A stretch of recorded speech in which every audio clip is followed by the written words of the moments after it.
Alrighty, we are joined by Red Sox Chief Baseball Officer Chaim Bloom. Chaim, how are you doing?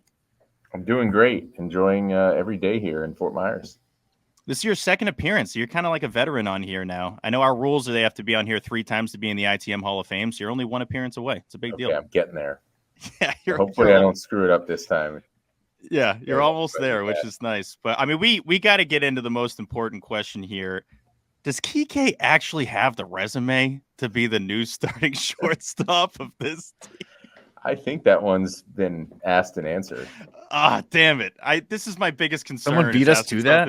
Joey, I thought we were the first that God. I mean, while we're on dumb questions though, what would be a successful season for this Red Sox team? Do you like that one? Is that one good?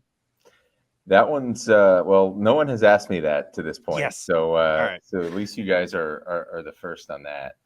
I mean, look, we're trying to win the World Series. Like, there is really only one outcome to a season where you sit back and you say, okay, like, we succeeded, bar none, like no ifs, ands, or buts.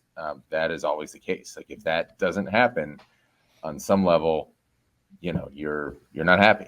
That doesn't mean that, okay, like, we didn't do that either the last 2 years. Obviously, I think anybody would look at 21 and say that was a lot more successful than 22.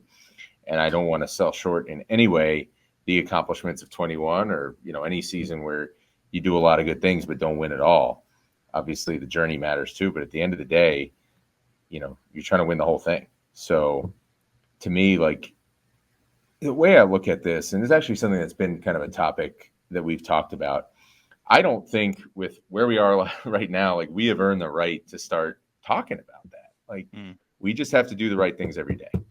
And if we do that, we're going to like how it looks at the end. And I thought a lot of in my time here, when we've been at our best, and you talk about 21, a lot of the good things we accomplished in 21, that season wasn't without its peaks and valleys.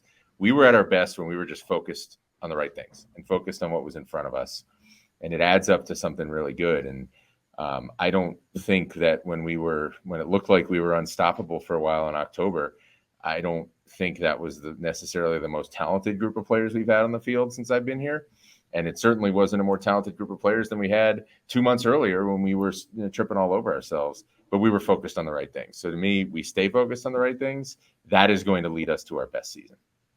So you got a lot of new additions with this Red Sox team. I'm always curious of the vibes update.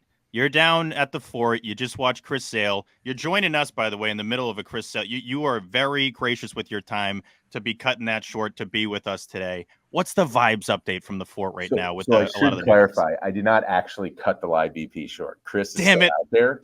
Okay. I just walked away from it. I'm not. All right. Those are two separate things. You're like, Chris, stop. You got to stop right now. I got to do this show. I committed to you guys for, a certain amount, a certain time, and I bought a few extra minutes, but, I basically didn't want to push it. You guys are busy. So, look, I'm biased because, you always want to feel like the vibes are good, but I really do think that it's been a good camp. I think that everybody's head's in a good place, and it's a great group. I mean, we really have, obviously there's some folks that we knew about, returning folks. You bring in a lot of new people. You think you're bringing in the right character people. You don't necessarily know how it's going to gel. It's just been good so far. The work has been productive and focused, and the interaction's been great. And, everybody's enjoying themselves. This is a time of year when you should be doing that. It's early, and we're kind of getting back into the kind of the normal rhythm of what a big league camp is supposed to be, which we haven't had any of the last 3 years. And I think everybody's enjoying themselves, enjoying being around each other, and focused on getting ready for March 30th. Yeah, this is the first normal camp you've had, right?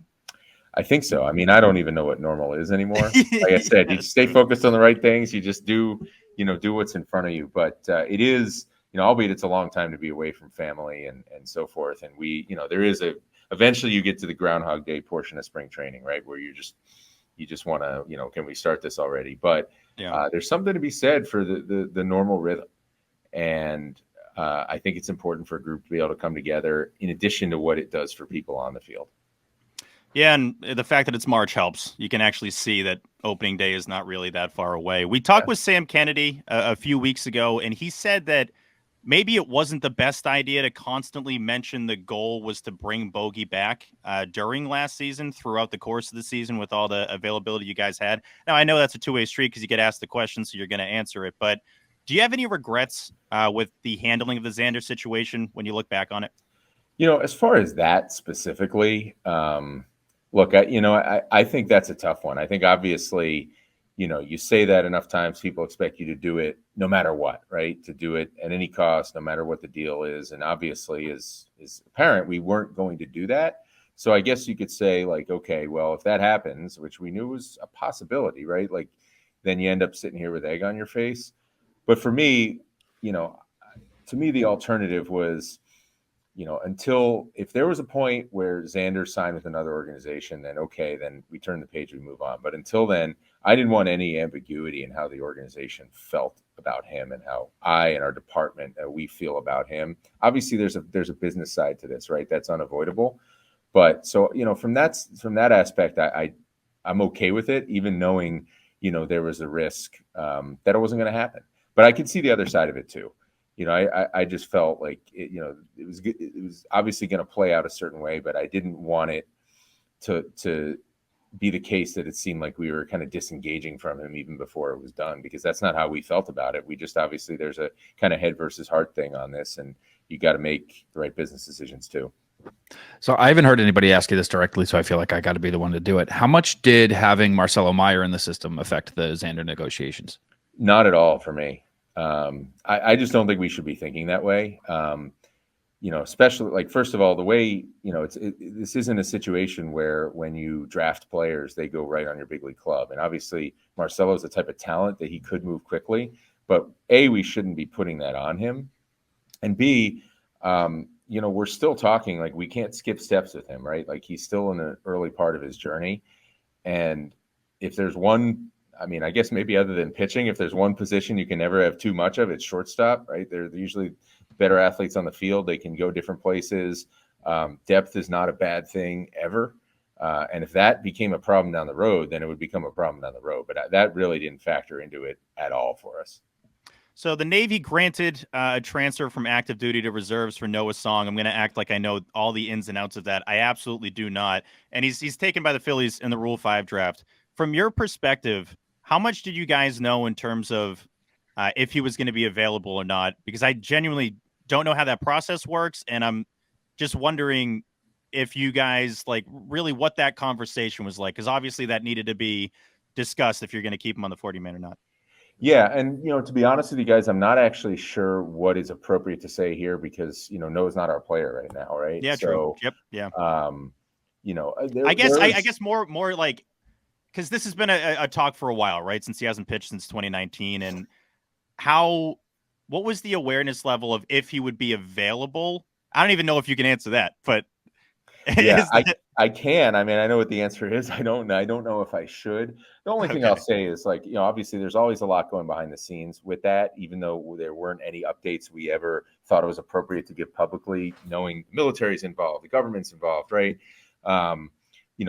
But there was definitely different things happening behind the scenes at all times. It was not a shock to us. I'll put it that way. Okay. It's probably the most I should say about it.